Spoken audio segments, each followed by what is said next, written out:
زخموں سے تڑپتے ہوئے ایک شخص نے پانی مانگا اور وہ سخت پیاس کی شدت میں مبتلا تھا اور العطش العطش پکار رہا تھا، تو کوئی چھاگل میں پانی لے آیا اور وہ پانی اس کی زندگی برقرار رکھنے کا ذریعہ ہو سکتا تھا۔ جو ہی اس نے وہ آب خورا اپنے ہونٹوں کے قریب کیا تو دوسرے زخمی کے تڑپنے کی اور اس کی بے تابی کی صدائیں بلند ہوئیں اور اس نے بھی العطش العطش پانی پانی پکارا، تو اس نے وہیں سے وہ آب خورا چھوڑ دیا اور کہا کہ یہ میرے اس بھائی کو دے دیا جائے۔ وہ پینے لگا تو تیسری جانب سے آواز آئی تو اس نے وہاں بڑھا دیا، تو اس طرح وہ 7 جگہ سے گھومتا رہا اور وہ پیاس سے جان دے دیتے ہیں لیکن ترجیح دوسرے بھائی کو دے رہے ہیں۔ یہ تھا دوسرے کے لیے پسند کرنے کا جذبہ، اور آج ہماری صورتحال اس سے مختلف ہے۔ اس لیے آج ایک ماں کے بیٹے، ایک باپ کے بیٹے ایک دوسرے کے لیے سینوں میں نفرت رکھے ہوئے زندگی کو کتنی تلخی سے بسر کر رہے ہیں۔ زندگی محبت سے گزرتی ہے، نفرتوں سے نہیں گزرتی۔ جب آپ کا دل کشادہ ہوگا، دل کا شیشہ صاف ہوگا، یہ شفافیت زندگی میں جمال پیدا کرے گی، زندگی میں خوبصورتی پیدا کرے گی۔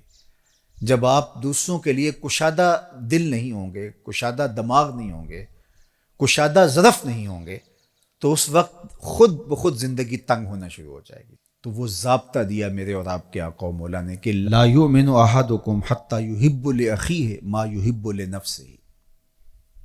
خوبصورت معاشرت کی ضمانت ہے حضور علیہ السلام کا یہ فرمان۔ یہ دلوں کی تختیوں پہ نقش کر لیجئے اور اس کو زندگی کا منشور بنا لیجئے۔ زندگی سوکھی بھی ہو جائے گی اور آپ ایک نافع وجود کی شکل میں اس معاشرے کا حصہ ہوں گے۔ اور وہ کیا ہے؟ لا یؤمن احدکم حتی یحب لاخیہ ما یحب لنفسہ۔ اتنی دیر تک کوئی شخص کامل مومن نہیں ہو سکتا جب تک وہ اپنے بھائی کے لیے وہ پسند نہ کرے جو اپنے لیے پسند کرتا ہے۔ جب معاشرہ ان رویوں کا حامل ہو جائے گا تو مجھے بتائیے کہ یہ جنگ و جدل، یہ شریکہ برادریوں کی لڑائیاں، یہ فسادات، یہ خود غرضیاں، اس معاشرے کو جہنم زار بنا رکھا ہے جن چیزوں نے، یہ کہاں باقی رہیں گی؟ صرف یہ حدیث حسن معاشرت کی ضمانت ہے اگر اس پر میں اور آپ عمل پیرا ہوں۔ اس لیے مجھے اور آپ کو یہ طے کر لینا چاہیے کہ یہ زندگی کا بہترین اسلوب ہے اور خوبصورت انداز حیات ہے جو سکھایا گیا، اور ایمان کی ایک خوبصورت تعبیر پیش کی گئی کہ کامل مومن ہوتا کون ہے۔ ہم نے ایمان، صوم و صلات کو قرار دے دیا ہے۔ اس میں کوئی شک نہیں کہ صوم و صلات کے بغیر ہمارا دین مکمل نہیں ہوتا، لیکن جس طرح صوم و صلات، عبادات اور دیگر چیزیں ہمارے اوپر لازم اور ضروری ہیں، رویوں کی خوبصورتی بھی اسی طرح ہمارے اوپر لازم اور ضروری ہے، اور اس کی جو تربیت ہے وہ ان اصولوں پر ہوگی۔ تو آئیے میں اور آپ ذرا اپنے اندر جائزہ لیں کہ ہمارے وجود کی وجہ سے، ہمارے انداز کی وجہ سے کسی دوسرے کو تکلیف تو نہیں پہنچ رہی، اور ہم کیا جو اپنے لیے سوچ رہے ہیں وہ دوسروں کے لیے سوچتے ہیں یا نہیں سوچتے۔